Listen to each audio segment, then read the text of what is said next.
Bonjour et bienvenue sur Mediapart dans notre nouvelle collection d'émissions, Les Voix du pouvoir, une collection dédiée à la conquête, à la préservation, à la légitimation du pouvoir politique. Et après un premier numéro avec Vincent Martini sur l'hyper-incarnation contemporaine, on va s'intéresser à une conquête du pouvoir qui a bouleversé le champ politique français. Il s'agit de l'entreprise Macron, comme la nomme cet ouvrage, paru aux presses universitaires de Grenoble et dont nous recevons aujourd'hui 3 contributeurs. Donc avec nous Christelle Gris, bonjour. Bonjour. Vous êtes docteur en sociologie. On reçoit aussi Rémi Lefebvre qui, en plus d'avoir contribué à co-diriger le livre, vous êtes professeur en sciences politiques à l'Université de Lille. Bonjour. Et enfin Michel Offerlé, vous êtes professeur émérite à l'École normale supérieure. Et je vais vous interroger tous les 3 avec ma collègue Hélène Salvi, qui couvre l'exécutif donc pour Mediapart. Alors le livre documente une conquête, la conquête de la présidence de la République par Emmanuel Macron et puis ensuite une majorité parlementaire. Et on est quasiment à mi-mandat, donc c'est aussi intéressant de voir comment cette entreprise de conquête a été confrontée à l'exercice des responsabilités. Alors peut-être première question pour vous, Rémi Lefebvre, sur l'originalité de cette entreprise Macron, parce qu'on sent que le mot entreprise correspond très bien à ce qui s'est passé, à ce qu'on a vu. En même temps, dans la discipline en sciences politiques, les mots d'entrepreneur politique, d'entreprise politique sont régulièrement utilisés. Donc, qu'est-ce qui fait l'originalité de l'entreprise Macron spécifiquement ? Alors effectivement, le terme d'entreprise Macron, peut-être qu'il peut surprendre un lecteur profane. En sciences politiques, c'est une expression vraiment banalisée, d'ailleurs qui a été assez popularisée par Michel Offerlé dans ses travaux sur les partis politiques, son que sais-je dans les années 80. L'idée de l'entreprise, il y a plusieurs sens derrière cette idée. Il y a l'idée effectivement d'entreprendre, et donc Macron a beaucoup entrepris, c'est-à-dire qu'il a réuni énormément de ressources pour prendre le pouvoir. En un temps très court. Voilà, en un temps très court, ça c'est fascinant. Il a monté cette entreprise en quelques mois, financement, organisation, puisqu'il s'est appuyé sur une organisation. Il y a bien un mouvement qui est La République En Marche qui est derrière cette entreprise. Et puis effectivement, la nouveauté, alors la nouveauté, pas totalement la nouveauté, mais il y a une rhétorique entrepreneuriale très très forte. C'est-à-dire qu'il y a l'idée que le pouvoir, finalement, l'exercice du pouvoir, peut relever des codes de l'entreprise, tant dans la maximisation et l'accumulation des ressources, mais aussi finalement dans l'idée que l'entreprise, c'est le modèle social au cœur de la société, et c'est la nation entreprise, c'est la start-up, c'est-à-dire que c'est anthropologiquement le modèle un petit peu du macronisme. Donc je veux dire, il y a à la fois l'entreprise organisation, il y a l'entreprise modèle social, et il y a toujours cette visée qui est d'ériger l'entreprise en modèle organisationnel, mais aussi en modèle de société. Donc ça nous a permis en fait de relier en fait les chapitres de cet ouvrage, de lui donner une cohérence.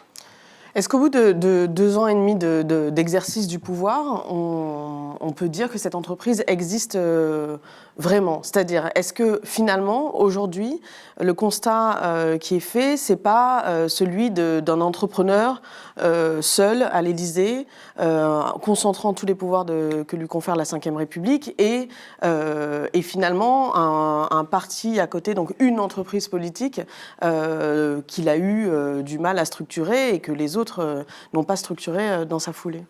Alors c'est compliqué parce qu'effectivement, au bout de 2 ans, ce qu'on peut constater, c'est qu'il y a une aspiration de toutes ces ressources vers les institutions. Globalement, par exemple, ce qu'on observe dans les cabinets ministériels, c'est que toute une série d'agents qui ont été centraux dans la campagne ont été aspirés par le pouvoir, et en entretien, par exemple, des cadres de La République En Marche me disent qu'à la fin de l'année 2017, il n'y avait plus personne. Ils ont dû recruter. Ils sont tous dans les cabinets. Tous étaient aspirés, donc ça c'est un syndrome évidemment très classique, et on peut dire peut-être, effectivement, on fera peut-être un 2e tome de l'entreprise Macron, que le macronisme s'est normalisé, s'est institutionnalisé, c'est devenu un parti qu'on pourrait qualifier de godillot. Bon, très clairement, La République En Marche, sa principale vocation, c'est de défendre l'action du président de la République. Elle n'a pas, c'est le moins qu'on puisse dire, vraiment d'autonomie par rapport à ce président. Et globalement, on peut se dire, est-ce que la grille de lecture entrepreneuriale est utile pour comprendre l'exercice du pouvoir ? On peut trouver effectivement des moyens de le dire. Hein. Effectivement, il y a une valorisation de la compétence, on l'a vu dans la composition du ministère, mais finalement, le macronisme est assez classique. C'est un parti présidentiel qui est très structuré, qui est très vertical. Et au fond, alors après, entreprise, il y a aussi l'idée de dimension collective. Donc Macron, effectivement, il exerce son pouvoir, mais il y a aussi une entreprise au sens où il y a des agents autour de lui. Donc il faudrait faire sa cartographie. C'est le groupe parlementaire, c'est les cabinets, c'est l'Élysée, etc. D'accord. Vous vouliez réagir, Michel? Oui, sur la métaphore entrepreneuriale, elle est à la fois juste, donc au sens weberien du terme, ce sont des entreprenants. Sur la forme, justement, donc start-up, etc., managérialisation, là, je suis quand même un petit peu plus distant, parce qu'effectivement, il n'y a pas une seule manière de mener une entreprise. Et donc, disons que c'est aussi une espèce de marque de fabrique qu'il essaye d'imposer, et qui est un espèce de clin d'œil aussi à une partie de sa base sociale, à savoir, donc, je suis avec vous. C'est aussi, d'une certaine manière, donc, Enterprise et The New Friends, et c'est l'un de ses premiers discours, donc, à la Halle Fraissinet en juillet, donc, 2017, et c'est donc une espèce de clin d'œil, justement, à la base sociale, avec derrière, donc, une politique qui se veut pro-business. Donc, là aussi... Alors, Christelle Gris, justement, vous signez une contribution qui a suivi une partie de cette base sociale, alors pas les électeurs, mais là, les marcheurs, hein, des militants, ceux qui ont fait la campagne, et vous décrivez bien d'ailleurs cette adhésion beaucoup plus forte que dans d'autres partis comme l'UMP qui avait déjà repris ces codes de l'entreprise, sous Sarkozy notamment. Et là, vous montrez bien ça et vous raccrochez ça à des trajectoires sociales particulières. Souvent faites d'ascension sociale, de gens qui sont dans des milieux du privé ou du public qui valorisent ce discours du management. Est-ce que vous pouvez nous en dire plus sur l'originalité de ces militants? Oui, ce qui était intéressant et assez frappant en fait dans le traitement de données statistiques, c'était de voir ressortir le fait qu'ils étaient très mobiles. Mobiles à la fois, donc effectivement, dans l'espace social au sens où majoritairement, dans mon enquête, je voyais des personnes issues plutôt de fractions populaires, en fait, soit parce qu'ils avaient des parents ouvriers ou employés, soit parce qu'ils avaient des parents potentiellement qui étaient des petits indépendants, agriculteurs, commerçants, artisans, mais une fraction plutôt populaire, en fait, sans un gros revenu à la maison. Et par contre, eux, après, occupent des positions plutôt élevées dans l'espace social, donc des trajectoires d'ascension sociale assez fortes, et en même temps aussi une circulation au sein des espaces, alors, que j'ai appelé les espaces managériaux, mais en gros, ils circulaient dans différents espaces professionnels. C'est-à-dire ce qui ressortait, c'était des trajectoires... Alors, qu'on pourrait dire chaotique ou en tout cas pas lisse, c'est-à-dire pas linéaire. Et donc, alors après, ça se vérifiait en entretien, c'est-à-dire c'était pas rare en tout cas de croiser des personnes qui vous disaient j'ai été pendant 20 ans dans le public et puis après j'ai été dans le privé et puis je suis dans le privé mais en même temps j'ai monté une petite auto-entreprise pour être quand même indépendant et donc ce cumul de statuts en fait qui est compliqué à saisir complètement statistiquement parce que les statistiques ça fige par définition mais par contre en entretien ça permet de retracer et de rendre un peu plus vivantes ces trajectoires. Monsieur Haufernet, on présente communément Emmanuel Macron comme le président des riches, le président de l'entreprise. Or, vous notez dans votre contribution au livre que finalement, il est assez lui-même peu représentatif du patronat. Est-ce que vous pouvez nous éclairer un peu là-dessus? Alors, je mettrai entre parenthèses président des riches. C'est une catégorie un peu donc, polémique et donc je préfère éventuellement président pro-business, effectivement. Et donc, c'est quelqu'un qui s'est appuyé dans sa campagne sur donc ou qui a tenté de s'appuyer dans sa campagne sur un ensemble justement de chefs d'entreprise. C'est pour ça que j'ai intitulé ma contribution « Des patrons avec Macron » ou « Les patrons avec Macron ». Bon. Notamment la présentation qu'il fait donc, au moment de la constitution donc, d'En Marche, il y a des ambassadeurs.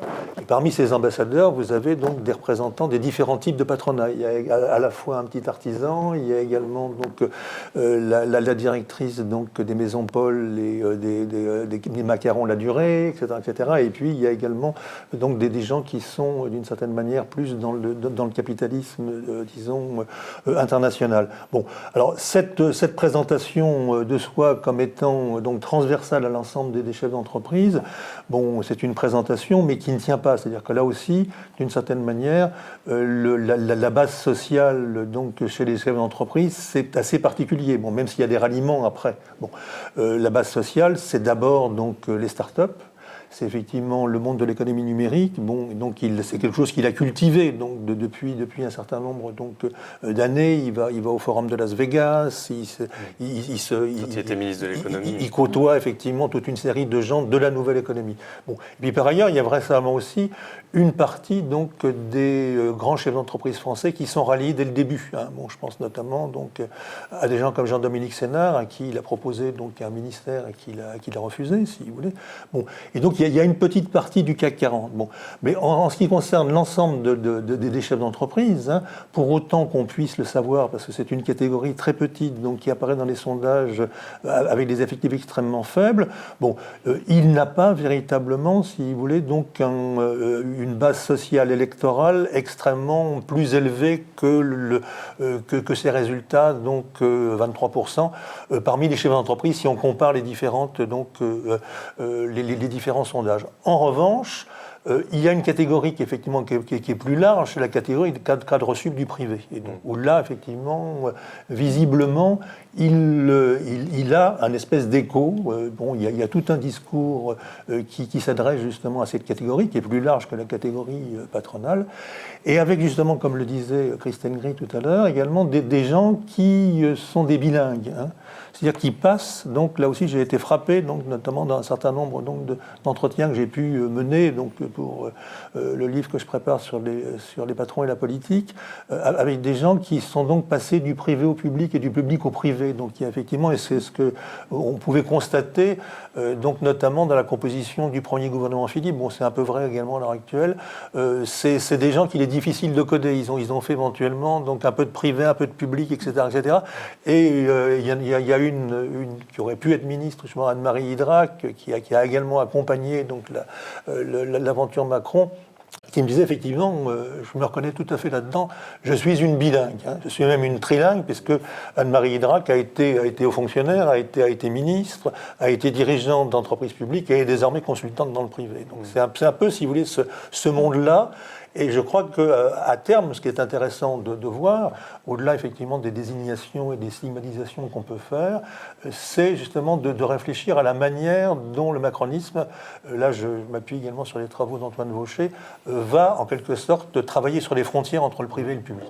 Dans le tour d'horizon qu'on fait comme ça, des bases ou des milieux qui ont pu être séduits par Macron, Rémi Lefebvre, vous connaissez très bien, vous avez beaucoup travaillé sur le Parti socialiste. Macron s'est aussi appuyé sur toute une partie d'élus d'aile droite et de barons locaux, comme Gérard Collomb, du Parti socialiste. Et le paradoxe, c'est que quand ils ont bâti La République En Marche, là on va parler un peu plus du parti, de ce qu'il est 2 ans et demi après, ils l'ont fait vraiment avec le PS comme repoussoir. Quoi, hein, pas de courant, pas de primaire, c'est affreux.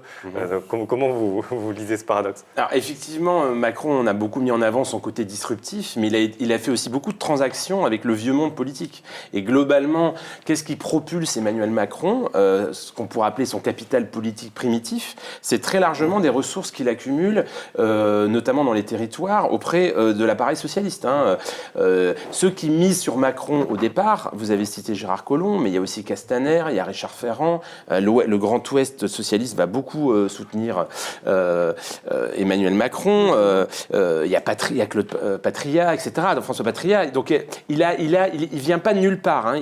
Et il s'est beaucoup appuyé sur des réseaux socialistes, des élus socialistes. Hein. Même quand on regarde par exemple les adhérents, dans l'enquête Terra Nova, les adhérents d'En Marche qui viennent de partis, pour 50%, ils viennent du PS. Donc effectivement, il y a une socialisation de beaucoup.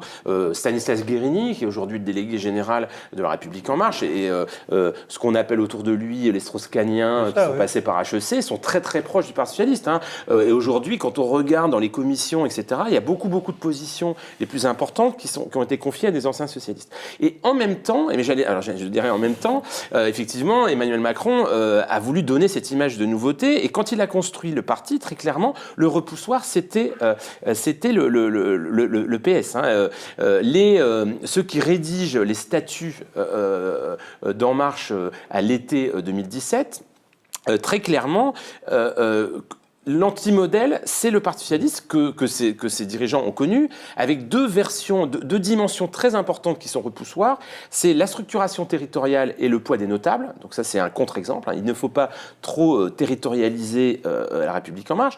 Et évidemment, le jeu des courants. Hein. Le jeu des courants, avec l'épisode des frondeurs qui a beaucoup marqué effectivement Emmanuel Macron et son entourage. C'est-à-dire qu'il y a l'idée que finalement, ce qui a bloqué le PS, c'est la combinaison entre le notabilisme et les divisions internes que les primaires ont à un moment donné essayé de surmonter. Et donc, effectivement, il faut conjurer tout risque de rebasculer dans ce modèle à la fois notabiliaire et de courant. Alors, même si ce qui est intéressant, c'est que on voit bien qu'En Marche a la tentation aujourd'hui d'y succomber. Parce que avec les municipales, il faut se territorialiser, et un parti politique aujourd'hui doit passer par le local. Et puis parce qu'il y a des aspirations très clairement au sein de la République En Marche, on le voit bien avec le Drian à gauche et puis la frange plutôt de droite, à structurer des sensibilités. Il y a un déficit de démocratie interne qui est parfois très très mal vécu par les adhérents. Et donc ça pousse de la base pour en fait formaliser une organisation qui soit moins informel. Justement, en parlant de déficit de démocratie interne, c'est quelque chose qui ressort assez régulièrement quand on interroge les militants de base de la République En Marche. Christelle Gris, c'est plutôt pour vous cette question. On avait une promesse au sein du parti d'horizontalité. Et force est de constater, 2 ans et demi après, que visiblement les premières critiques qui sont remontées de cette base militante, justement, c'est une absence d'horizontalité, une verticalité, des demandes et des offres qui viennent exclusivement de Paris. Est-ce que, selon vous, cette situation-là est de nature à faire fuir des militants ? Et est-ce qu'elle est aussi de nature à expliquer des dissidences, comme on peut le constater par exemple à Paris, où Cédric Villani, qui n'est pas le candidat investi de la République En Marche, puisqu'ils ont choisi d'investir Benjamin Griveaux, lui fait campagne, commence à faire campagne sur justement la promesse et la tonalité présidentielle d'Emmanuel Macron pour la campagne de 2017.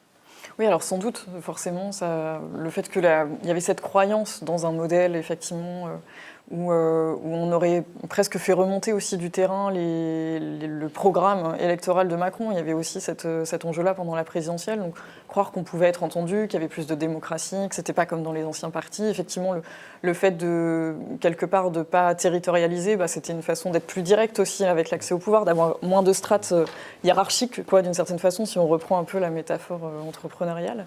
En même temps, on garde toujours le en même temps, mais en même temps, il y avait ce mode projet, c'est-à-dire ils se sont engagés pour la présidentielle. C'est pas spécifique, franchement, au parti d'Emmanuel Macron, mais il y avait cette adhésion à un projet et cet engagement pendant la présidentielle. Après la présidentielle, il y a quand même un essoufflement aussi des forces vives. Est-ce que c'est seulement dû au fait qu'il n'y avait pas de démocratie interne ? C'est aussi que c'est compliqué de mobiliser après et de fédérer autour d'un projet quand il y a eu cette effervescence aussi militante.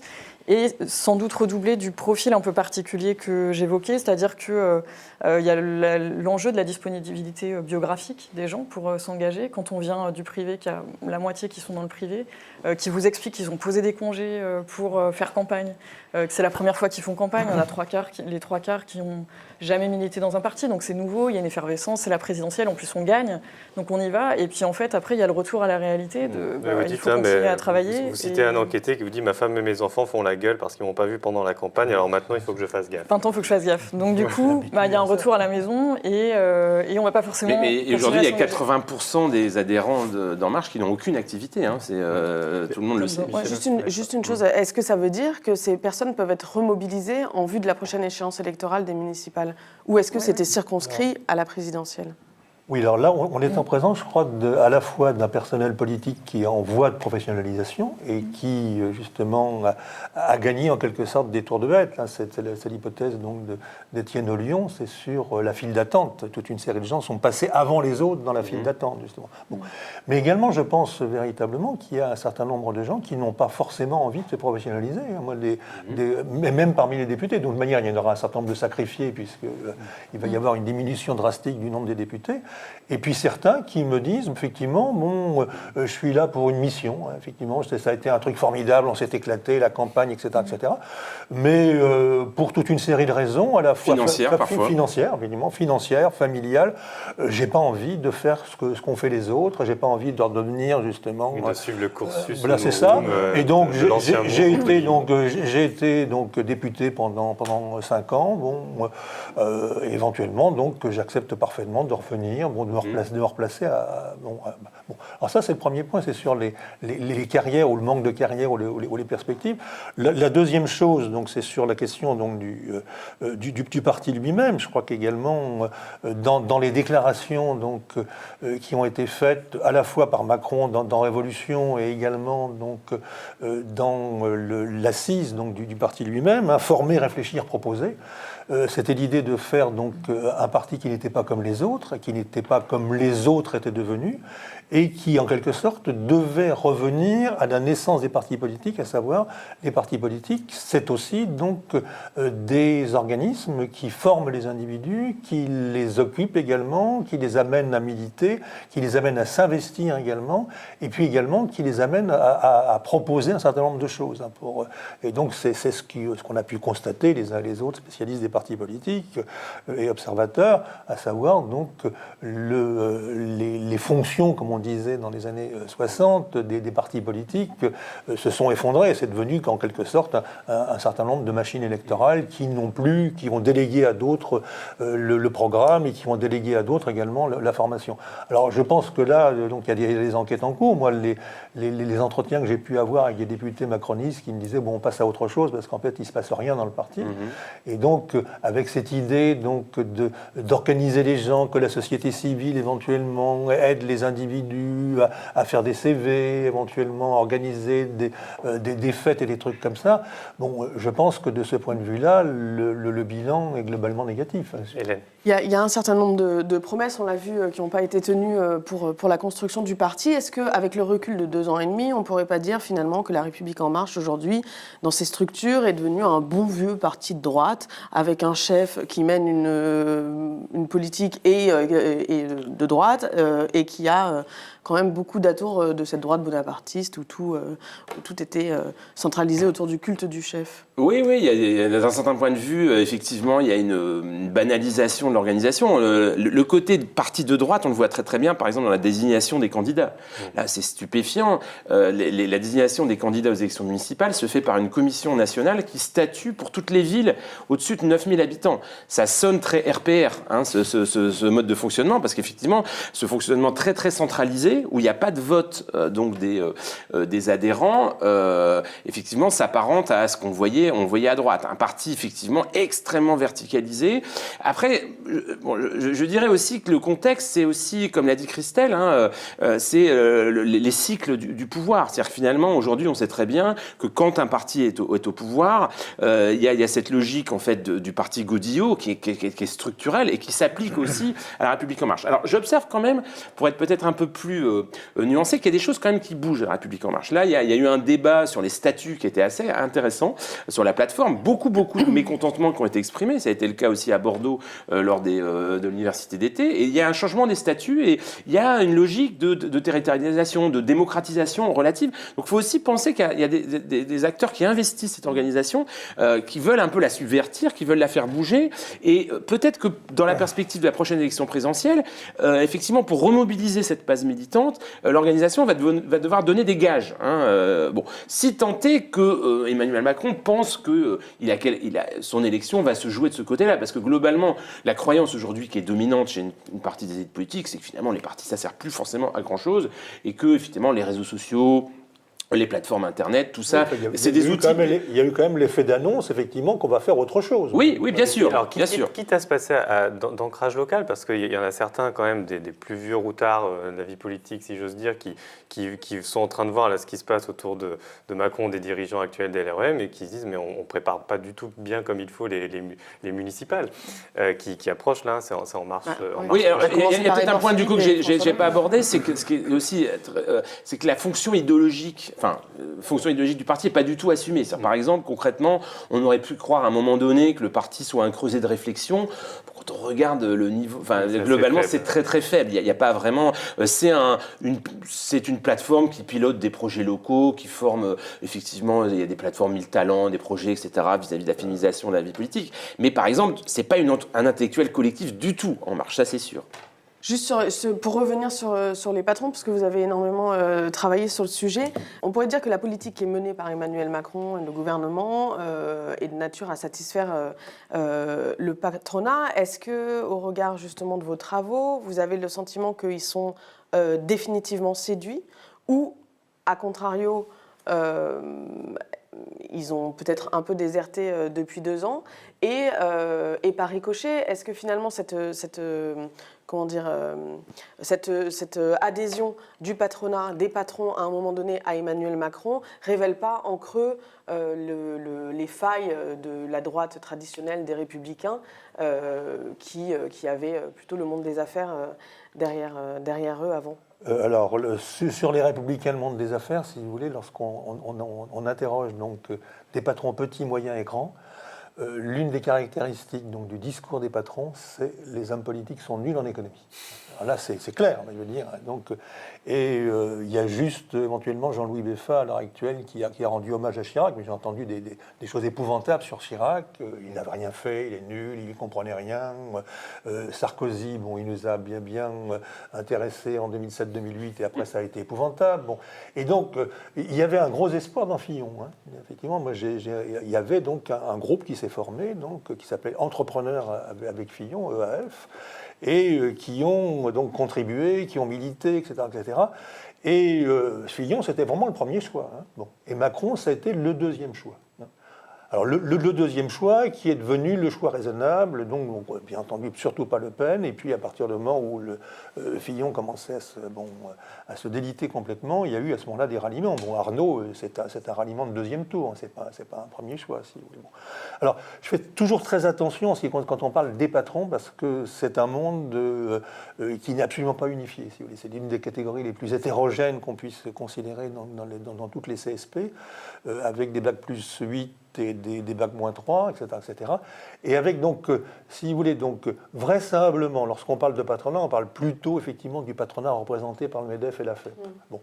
Et donc là, il y a visiblement donc un intérêt. Bon, il y a toute une politique qui est une politique d'offres, qui est une politique pro-business, avec toute une série de mesures qui ont été prises et qui vont dans le sens dans lequel ils veulent qu'on aille pour redresser la société française et pour relancer l'économie. En tout cas, c'est le discours patronal. Je serais beaucoup plus, si vous voulez, réservé sur la masse des patrons. Pas oublier qu'effectivement, sur 2 millions de patrons, l'immense majorité, c'est des patrons de moins de 10 salariés. Hein.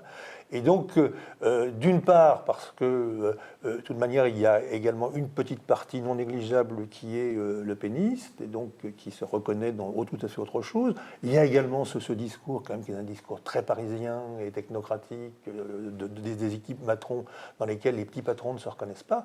Et je pense également, la manière de sentir, si vous voulez, donc ce que ressentent les petits patrons, c'est d'une part le courrier présidentiel, mais j'ai pas accès pour le moment donc au courrier Macron, mais dans le courrier Hollande, on voit assez bien quelles sont les préoccupations donc, quotidiennes donc, des petits patrons. C'est donc toute une série d'ennemis, dont les banquiers. Bon, alors je ne sais pas là aussi ce que sont devenus les banquiers depuis 2 ans et s'ils accordent beaucoup plus de crédit qu'auparavant. Et puis, donc, en deuxième lieu, c'est les manifs. Alors, donc, sous Hollande, il y a beaucoup de manifs de petits patrons. Bon, là, il ne faut pas quand même oublier qu'il y a les Gilets jaunes, qu'il y a un ensemble de choses qui ont été partagées justement entre salariés, chômeurs, précaires et toute une frange justement du patronat. Bon, ce qui fait qu'il faut faire très attention, si vous voulez, dans ce point. Alors pour passer pour le coup des patrons à la base militante, voire électorale, et pour reprendre un sujet d'actualité, les macronistes de la première heure disent toujours que Emmanuel Macron a été élu sur une pierre angulaire qui serait le centre-gauche. Or aujourd'hui, Emmanuel Macron souhaite mettre au cœur du débat public une antienne de la droite, qui est l'immigration. Il y a eu un débat il y a quelques jours à l'Assemblée nationale sur le sujet.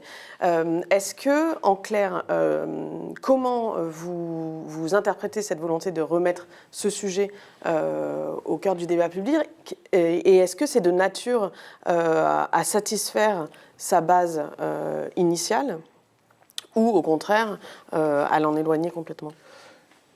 Bon, là, on voit très très bien qu'avec ce débat sur l'immigration, on est entré dans la deuxième phase du quinquennat et que finalement aujourd'hui, la prochaine élection présidentielle est un horizon qui va être très très structurant pour l'entreprise macroniste.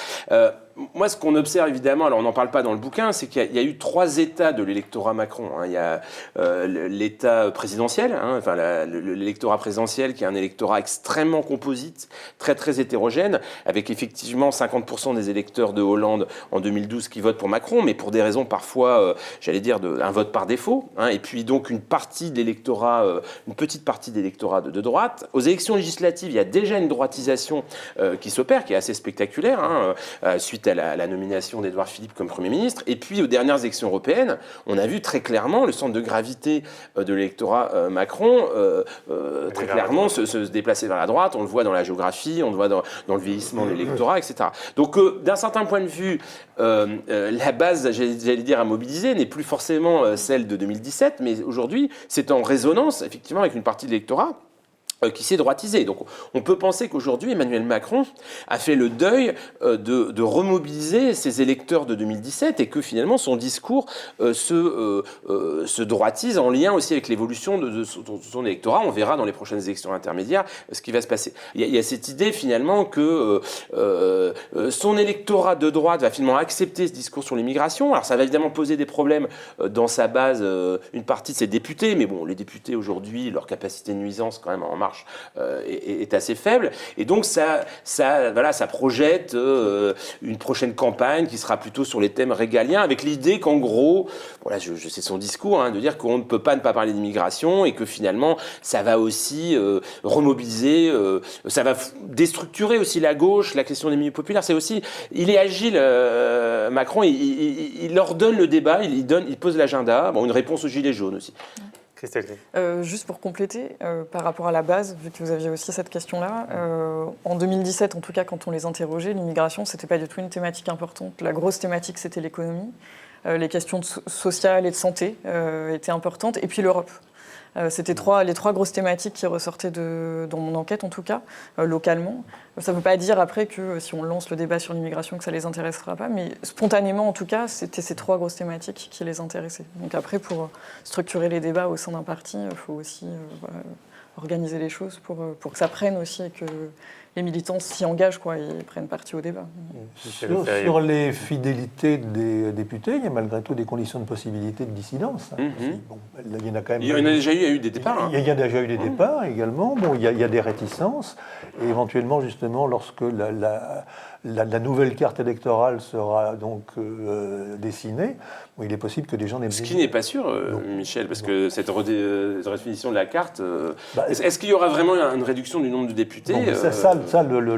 On peut le faire sans l'avis du Sénat. Donc il n'y a pas besoin d'une réforme constitutionnelle pour redessiner la carte. Bon, et puis il y a une nécessité aussi démographique donc de le faire. Bon, et donc à partir d'un moment où des gens sont en quelque sorte sûrs qu'ils ne vont pas être réélus et qui n'ont pas envie éventuellement donc de faire une carrière politique ou d'être maire ou quoi que ce soit, il y a un certain nombre de gens qui pourront à ce moment-là pouvoir éventuellement voter selon leur conviction convictions et ne pas forcément respecter la discipline de groupe. Alors, donc, une entreprise évolutive, on le comprend bien quand même. Dernière question pour vous, Rémi Lefebvre, qui rebondit un peu sur ce que vous évoquiez à la fin, sur le rapport de Macron à la gauche. Est-ce que justement cette sorte de déportation vers le centre droit, franchement la droite, est-ce que ça ouvre pas quand même des perspectives à la gauche? Alors aujourd'hui, elle est complètement balkanisée, elle a des appareils qui apparaissent pas du tout à la hauteur, mais on a vu aux européennes que si on fait le total, c'est pas si ridicule que ça en termes de part de suffrage,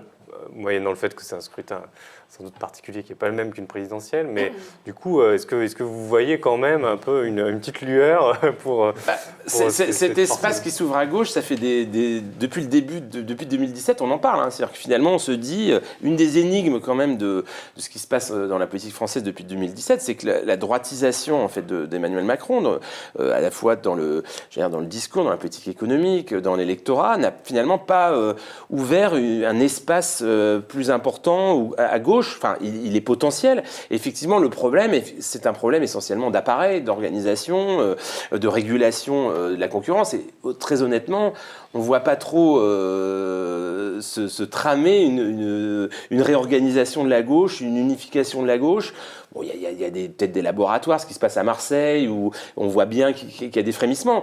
Alors après, sur le papier, on pourrait dire, mais si aujourd'hui la gauche décide des primaires ouvertes pour ses sympathisants et qu'un candidat se dégage, il peut challenger aujourd'hui Emmanuel Macron, effectivement, mais on en est quand même très très loin. C'est-à-dire qu'on voit aujourd'hui que l'état d'atomisation et des organisations de la gauche, c'est quand même un des éléments qui donne crédit à une possible réélection d'Emmanuel Macron. Emmanuel Macron, aujourd'hui, est toujours très fort des faiblesses de la gauche. Est-ce que la gauche est capable aujourd'hui de se réorganiser? Elle a aussi beaucoup de divisions. Hein. C'est-à-dire que je pense qu'il n'y a pas aussi que des histoires d'appareils. Hein. Il y a aussi des clivages stratégiques, des clivages sociologiques, des clivages sur l'Europe. On le voit très très bien aujourd'hui. Qu'est-ce qui amènerait la France insoumise à se reconfigurer? Voilà, je pense qu'Emmanuel Macron, au fond de lui, se dit, bon, sur la gauche, je suis quand même assez tranquille, enfin, pour l'instant. Aux deux bouts, effectivement, d'un côté de la France insoumise et de l'autre côté des écologistes, qui visiblement ne veulent pas, à l'heure actuelle, donc, passer par les fourches codines d'un rassemblement dont ils ne seraient pas, effectivement, les dirigeants. Bon, je vous remercie en tout cas tous les trois. Merci pour ces échanges. Donc, je rappelle l'ouvrage, hein, L'entreprise Macron aux presses universitaires de Grenoble. Et puis, c'est un sujet dont on va encore parler pendant au moins 2 ans et demi. Voilà, merci à ceux qui nous ont suivis. Et vous pouvez donc retrouver cette vidéo et puis les autres sur notre site et notre chaîne YouTube.